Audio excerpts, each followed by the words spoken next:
Olá. Bom, vamos falar sobre trabalho, né? A categoria atividade.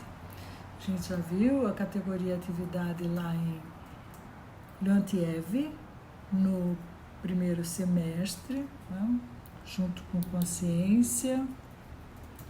Então, atividade, não, trabalho que se caracteriza pela intencionalidade. Né? O trabalho é sempre consciente. Né? Leontiev explica que o trabalho, que o animal não trabalha, né? A atividade, o animal não trabalha. Né? Que a aranha, o Marx já dizia que a melhor aranha, a aranha que produz sua teia mais complexa, teria inveja do pior arquiteto, porque o arquiteto que constrói um barraquinho que cai, ele teve a intenção de construir, enquanto que a aranha faz aquela teia complicada, complexa, sofisticada, mas ela faz por ordem biológica, né? É atávico, está na herança genética dela, não está na consciência, né? Ela não tem intenção de construir aquilo, está na natureza dela, né? No homem não, ele é criado. Então, vou trabalhar com dois textos do Vanderlei Curdo, um estudioso da psicologia histórico-cultural, também orientando da Silvia Lani, que escreveu com ela, organizou com ela um livro que foi marco nessa teoria, Psicologia Social, o Homem em Movimento. Ele tem um artigo de um livro dele de 2006 chamado Por uma Psicologia do Trabalho. Um capítulo desse livro ele fala, né, por uma definição do trabalho, né, tentar definir trabalho na teoria. Então, ele vai dizer que o trabalho, como outros autores, né, mas ele vai tentar definir, né, trabalho. Então, ele vai dizer que o trabalho é uma ação de dupla transformação entre o homem e a natureza, geradora de significado. Trabalho é o ato de transmitir significado à natureza. É sempre humano, não animal, caracteriza-se pela intencionalidade. O trabalho sempre esteve presente em qualquer sociedade humana. A gente tem que lembrar mais uma vez, né, a diferença entre significado e sentido para a teoria. Para a teoria, o significado é social e o sentido é pessoal. O significado é sempre social. A intermediação da cultura é um elemento distintivo fundamental na atividade animal e no trabalho humano. A atividade animal não tem intermediação da cultura, é uma atividade natural, ditada pela natureza, é biológica. Outro elemento fundamental é a intencionalidade, né, explicitado lá por Marx no exemplo da aranha e do arquiteto. Né? Então, trabalho também é uma condição que ocupa a centralidade da vida humana, né? Ele é central na nossa vida. E a gente diz mais condição humana do que natureza humana, né? Porque a gente acha que é uma condição. O trabalho é uma ação essencial para estabelecer a relação entre o homem e a natureza e entre a sociedade e a natureza. É a forma de pensar sobre ele, a forma de pensar sobre o trabalho também segue condições socio-históricas em que cada pessoa vive. Depende do acesso que a pessoa tem à tecnologia, da sua posição na estrutura social, das ideias e da cultura do seu tempo. Dos exemplos dos trabalhadores que têm em mente, etc. É importante lembrar que emprego não quer dizer trabalho, né? Emprego é uma forma específica de trabalho, né? De trabalho econômico, é uma forma de trabalho. Né? O emprego pressupõe a remuneração, regulado por um acordo contratual de caráter jurídico. Né? Então, o emprego reduz o trabalho a um valor de troca, portanto, reduz o trabalho à mercadoria. Reduz o trabalho à mercadoria. Desemprego não é não trabalho, desemprego é o contrário de emprego e não é a antítese do trabalho. Então a gente fala que vive uma crise do trabalho, mas não é bem isso, né? A gente vive uma crise do emprego, né? Nunca se trabalhou tanto, nunca se vai deixar de trabalhar, né? Quando inventamos computador, tudo que inventamos para que trabalhássemos menos foi engodo, né? Cada vez se trabalha mais. Então, o trabalho foi bastante glorificado na ética protestante, né? O luteranismo que cria a noção de vocação como um chamado de Deus para a realização de um trabalho ou de uma missão. Isso porque se precisava de trabalhadores para as fábricas, né? Valorizava o cumprimento do dever como o único caminho de satisfazer a Deus e conseguir a salvação. A profissão passa a ser concebida como dom divino, né? A ideia de vocação. E, em contraste com o catolicismo, aumenta a ênfase moral e o prêmio religioso. Porque para o catolicismo você trabalhava para ganhar o reino do céu, né? Com o protestantismo não, você tinha o direito, tinha a possibilidade de enriquecer por meio do trabalho, né? Com sua poupança, etc. Então exaltava-se o trabalho e a glorificação de Deus e incentivava-se a poupança.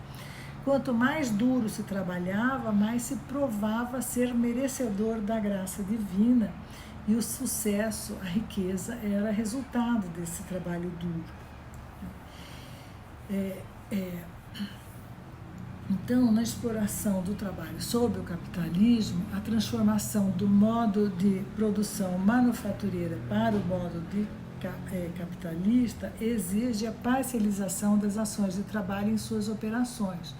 Vocês devem ter assistido o filme Tempos Modernos, se não assistiram, assistam, né, do Charlie Chaplin, que ele é um filme muito interessante, né? Ele tinha passado 18 meses viajando pelo mundo, vendo, observando o mundo, né? E quando ele volta, ele faz essa obra-prima que é Tempos Modernos, né? O trabalho sob o capitalismo, né? A parcelização das ações do trabalho, né, em operações que distanciavam o trabalhador da consciência do seu produto, né, do produto que produzia, né? Então, essa parcialização em operações que simplificavam as ações de cada um, né? O trabalhador não possui os meios de produção do seu trabalho, nem do seu produto ou do seu saber sobre a tarefa, e o produto é suprimido. Ao invés de humanizar o homem, né, este trabalho, o subdivide e aliena.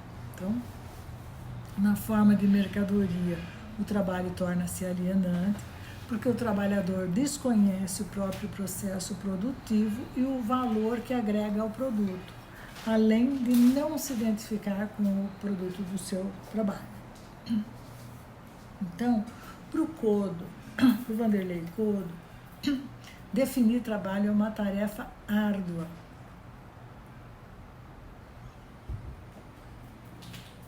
Exatamente graças à onipresença do trabalho na vida humana. Codo começa a dizer o que o trabalho não é. O trabalho não é mercadoria. Só é mercadoria o trabalho remunerado sob a forma de emprego. O trabalho só se transforma em mercadoria com o advento do capitalismo. Trabalho não é emprego, né? O fim da estabilidade do emprego não diminuiu o trabalho. Criam-se novas modalidades, o subemprego, as terceirizações, a uberização, né? E outros fatores que empurram o conjunto da força de trabalho para a economia informal, como o terceiro setor e os empregos temporários. Então, com o fim do emprego vitalício, quem se qualifica o faz em uma habilidade e não em uma empresa. Antigamente, o sujeito trabalhava a vida toda numa empresa, ele se qualificava para aquela empresa, ele era funcionário do Banco do Brasil. Ele sabia tudo do Banco do Brasil, ele estudava tudo sobre o Banco do Brasil. ele se especializava nas atividades bancárias, né, necessárias ao bom desempenho de um trabalho do Banco do Brasil. Então, isso muda, né? Hoje em dia você não se especializa, não se qualifica em uma empresa, mas em uma habilidade que é sua. Aí o Kodo vai dizer que filosofia e economia são mais úteis para uma conceituação do trabalho do que a psicologia e a sociologia. Então, ele cita Marx, para quem trabalho, antes de tudo, é um ato que se passa entre homem e natureza. Ao mesmo tempo em que age por esse movimento pela natureza exterior e a modifica a sua própria natureza e desenvolve faculdades que nela dormitavam, né? Por isso que ele vai dizer que é a ação de dupla transformação entre homem e natureza, né? Carregada de significado. Então, para Kodo, em sua dimensão mais essencial, trabalho é uma dupla relação de transformação entre o homem e a natureza, geradora de significado. De forma mais sintética, trabalho é o ato de transmitir significado à natureza. O significado se define pela permanência, além e apesar da relação com o objeto, ou seja, se define pela transcendência à relação sujeito-objeto. Veja a ação de tomar um copo d'água. A mão segura e movimenta o copo, a água entra na boca, é empurrada a garganta adentro, frequenta as células do corpo, cumpre suas ações fisiológicas e o circuito se multiplica em incontáveis transformações entre o sujeito que toma a água e o objeto, a água.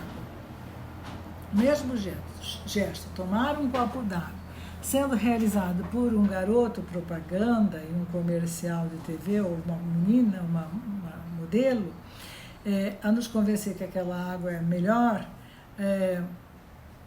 o trabalho, né? O porto-atlético ou sedutor do modelo ou da modelo espera criar uma identificação com outras façanhas, associações com saúde, bem-estar, prazer, né? É o mercado se movimentando em incontáveis significados produzidos e transformados por aquele gesto.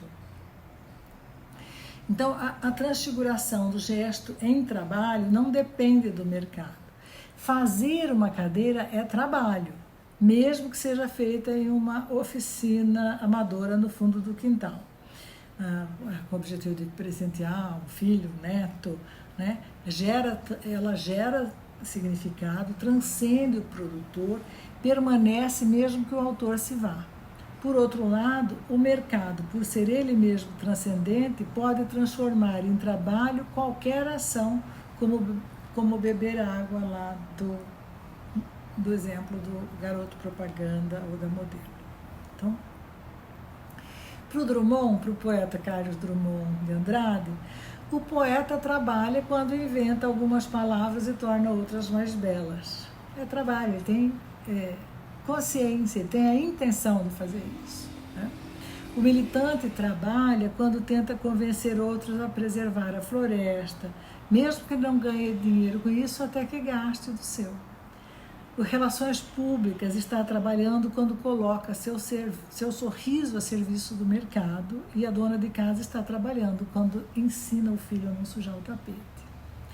Então, teve uma cena muito icônica da Sharon Stone, que deu há muitos anos, né? Dá uma cruzada de pernas, assim, que ficou famosa.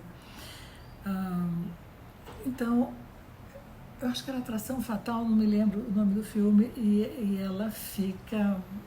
Aquilo é trabalho, né? Marilyn Monroe, se vocês veem uma cena, 70 anos atrás, a Marilyn Monroe, uma cena histórica, num bueiro com o vestido levantado, né? Ali era trabalho, ela estava trabalhando, né? Então, o trabalho, né, ele tem significado, significar, signo que fica, né? Ele é eterno, é um signo que fica, né? Ao transformar em transcendente o gesto, o trabalho imortaliza, né? Por outro lado, o trabalho é fundamental na construção da identidade. Né? Eu me identifico como professora. Né? Quem eu sou? Eu sou Beatriz, eu sou professora. Né? Trabalho é uma atividade humana por excelência, entendido como o modo pelo qual transmitimos significado à natureza. A identidade demanda significados para se estabelecer, comparecendo o trabalho, portanto, como um dos elementos essenciais na constituição da identidade, apesar de não ser o único. Né? A gente viu com o CIAMPA que são múltiplas fenômenos e processos que constituem a identidade. A identidade é uma das categorias centrais na constituição da nossa identidade, mas não é o único. Tem um outro texto do Kodo, que também está disponível, chama A Arte de Não Fazer. O funcionário público faz o que precisa ser feito. Nesse texto, o Kodo trabalha a questão do sentido do trabalho. Então, ele vai discutir essa questão do funcionário público ser famoso por não fazer, né, por não trabalhar. E ele vai dizer, isso não é não trabalho, isso é trabalho sim. O não fazer do funcionário público dá trabalho para ele. Olha só que interessante que o Kodo vai...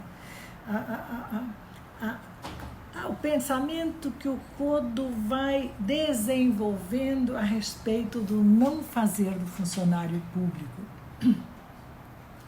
Ele fala que no senso comum, quem não faz é preguiçoso ou incompetente, mas que nos últimos 100 anos, qualquer um que precisou em algum momento de uma decisão, uma providência, um encaminhamento, uma ação do aparelho do Estado, viu o seu pedido sofrer uma inexplicável demora. Tudo se passa como se as ações do Estado estivessem embaraçadas, como se fosse preciso procurar o fio imaginário onde começa e termina a confusão, o que provoca o atraso. Para o cidadão comum, diz o Kodo, parece que o servidor público é dotado de misteriosa propriedade de tornar difícil o que parece fácil. Tem até um ditado, né? Cria dificuldade para vender facilidade. De criar dificuldades ao invés de resolver problemas. Um carimbo, uma assinatura transforma-se numa epopeia. Na tentativa de entender o problema, pergunta-se o Vanderlei Couto, né? O que é o fazer e o não fazer do funcionário público? Aí ele vai falar, olha, vamos pensar no serviço de protocolo. Existe o serviço de protocolo porque o aparelho do Estado precisa de registro da história de suas ações, né? A empresa privada ou o cidadão comum dialoga com suas necessidades e procura resolvê-las. O Estado, além disso, dialoga também com todos os cidadãos e através dos tempos, eis a razão da existência de um setor de protocolo, que ele precisa ficar registrado. Então, na empresa privada, se você precisa de papel, por exemplo, basta que alguém perceba que o papel está acabando, né? Telefone para 2 ou 3 fornecedores para consultar o preço, faz a encomenda por telefone mesmo, né? E em poucas horas o papel está ali. Né? Na empresa pública é preciso ter em mente que todos os cidadãos podem e devem ter acesso ao exame desta operação. Vocês veem a história do ar-condicionado na UFMS, quando os ar-condicionados estão estragados, tem que chamar aquela única empresa que trabalha em Campo Grande, que é de Campo Grande, que vai até Corumbá para resolver a questão do ar-condicionado. E todo mundo sofrendo no calor. Então, na empresa pública, é preciso ter em mente que todos os cidadãos podem e devem ter acesso ao exame desta operação. Impostos são cobrados de todos nós e temos o direito constituído a cada serviço. A qualquer momento pode-se questionar a compra do papel, Né? Seria preciso mesmo? Comprou-se o mais barato? Quem comprou o papel? De quem? Quanto pagou? Né? Seria possível alguém arrumar o ar-condicionado da sala de aula em Corumbá sem chamar aquela empresa? Não, não é possível, porque tem um contrato, porque tem... Então, através do protocolo, esses gestos todos ganham teoricamente a transcendência que lhes cabe. Podem potencialmente dialogar com todos os cidadãos em qualquer momento. Se na empresa privada o tempo entre o telefonema e a chegada do papel é X, na empresa pública é de 10 vezes X. Né? 30 minutos no serviço privado, 5 horas no serviço público, mais 50 dias para o papel chegar. Né? Alguém não fez o que deveria fazer? Quem? Então, aí ele discute a compreensão de fazer e de não fazer, que é uma discussão interessantíssima. Ele vai dizer que fazer é trabalho e não fazer é negar o trabalho. O não fazer do servidor público exige muito mais esforço físico e intelectual do que fazer. Ele vai fazer, é uma atividade e é trabalhosa, né? Não fazer exige estratégia, tática e astúcia. Vejam que interessante. Né? Fazer um trabalho que demoraria 5 minutos, né? Fazer um trabalho que demoraria 5 minutos, um carimbo, 1 segundo, né? E não fazer toma muito mais tempo. Né? Não fazer toma muito mais tempo. Fazer exige um encaminhamento. Não fazer exige guardar o documento na gaveta, trocá-lo de lugar na frente dos olhos dos colegas, inventar uma dúvida que só pode ser resolvida por alguém que no momento não está lá, cometer pequenos erros que implicam na devolução do documento sem comprometer o próprio emprego. Então, as estratégias são inúmeras e todas implicam em mais trabalho. Fazer não exige arte nem habilidade. Carimbar, né? Carimbo do funcionário público. Qualquer criança pode encaminhar um documento, carimbar um documento. Não fazer é uma arte que exige gente grande e experiente. Que desculpas podem ser articuladas e para quem? Não fazer, diz o Vanderlei Couto, requer muito mais habilidade do que fazer. Num órgão político, por exemplo, em que um documento que passa pelas mãos do servidor será expressão do interesse de um grupo social organizado, fazer uma tarefa sem barganhar é passar despercebido. Quem faz não faz mais do que obrigação. Já quem não faz corre o risco de receber telefonemas amigáveis de um ou outro interessado, de uma secretaria vizinha, de alguém que nunca lhe deu bom dia.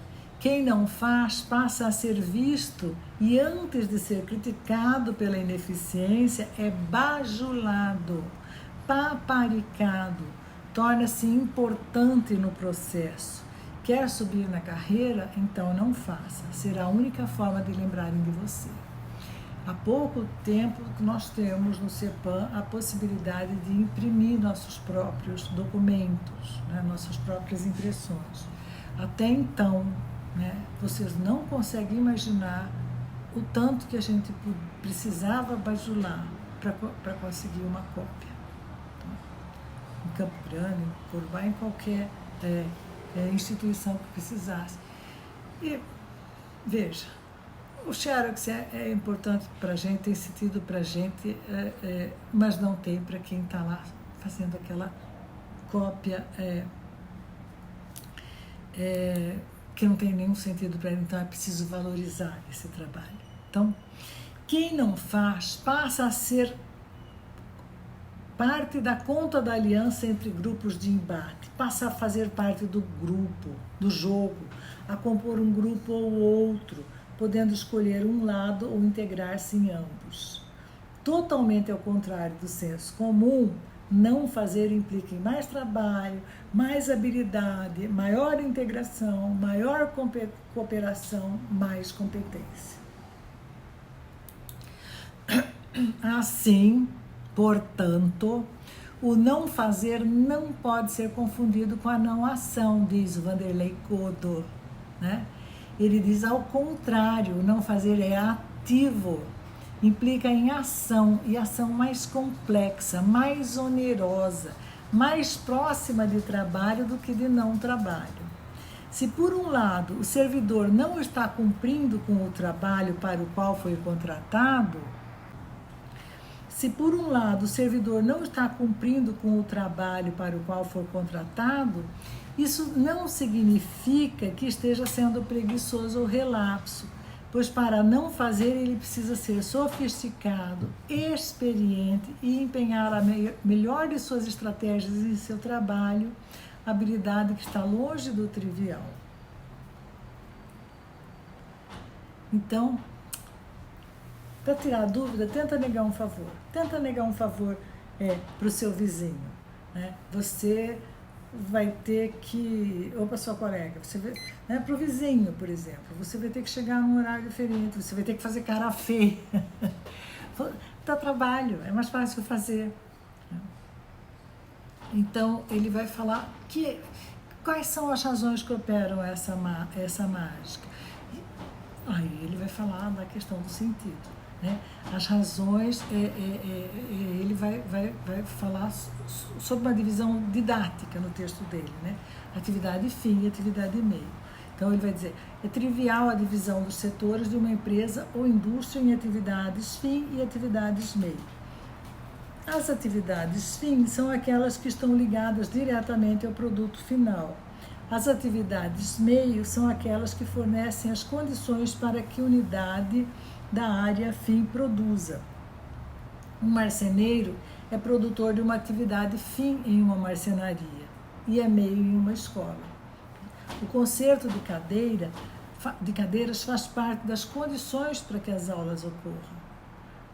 Então, todas as atividades administrativas são consideradas meio em qualquer empresa, não são atividades fim. Regularizar os papéis em um departamento pessoal são meios para que os trabalhadores estejam trabalhando. Se pergunta sobre o não fazer do servidor público, é preciso que nos perguntemos sobre a atividade fim do serviço público e como isso imprime seu modo de fazer aos setores meio. Regra geral, quanto mais taylorizado e mais taylorizável for o trabalho, mais será possível, ou mesmo preciso, construir uma dinâmica independente entre atividade meio e atividade fim. O próprio princípio de separação entre planejamento e execução implica uma grande dose de isolamento entre as diversas atividades da empresa. Assim, na linha de montagem da fábrica, o departamento pessoal se alijava física e comportamentalmente da linha de produção. Quanto mais díspares os procedimentos e a cultura de cada setor, melhor. Né? Numa escola, essa compartimentalização se torna impossível e deletéria. Né? Na escola, todos os funcionários têm a tarefa de educar. Então, a secretária, a cantineira, todos se envolvem com a atividade fim, que é educar as crianças. Assim, a educação para o Couto não é possível de taylorização. Mas e o serviço público? Ele pode ser taylorizado? Então ele vai dizer, o serviço público do servidor, o serviço público é taylorizado, né? Porque o que faz e para que serve a política, o aparelho do Estado? Ele diz, a política que não deveria ser taylorizada no serviço público ela é taylorizada. Nenhum funcionário público tem a mínima ideia das razões da queda dos dirigentes da instituição em que trabalha e não conhece as diretrizes de quem entra. Ele não participa das decisões. Né? Quando um ministro não concorda com as orientações do governo ou não se alia aos mesmos interesses, ele está obrigado a pedir demissão ou se vê na iminência de se ver demitido. Quando isso ocorre, nenhum funcionário tem a mínima ideia das razões de sua queda e quais são as diretrizes de quem entra. Então, nos corredores se perguntam, caiu por quê? Quem vai ficar? Quem vai entrar? Por que vai ser? Por que foi escolhido? O que vai mudar? Então, as razões para a taylorização do Estado são muitas e são complexas, né? O Estado funciona de forma taylorista, pois há uma radical separação entre planejamento e execução. Assim, as tarefas são fragmentadas, são taylorizadas. O serviço público é, portanto, taylorizado. Frente a essa contradição, ele vai dizer: o funcionário público faz a única coisa possível para sobreviver e para dar sentido para o seu trabalho e não adoecer, né? Ele faz política. Isso está na página 11 do capítulo. Leiam. Isso.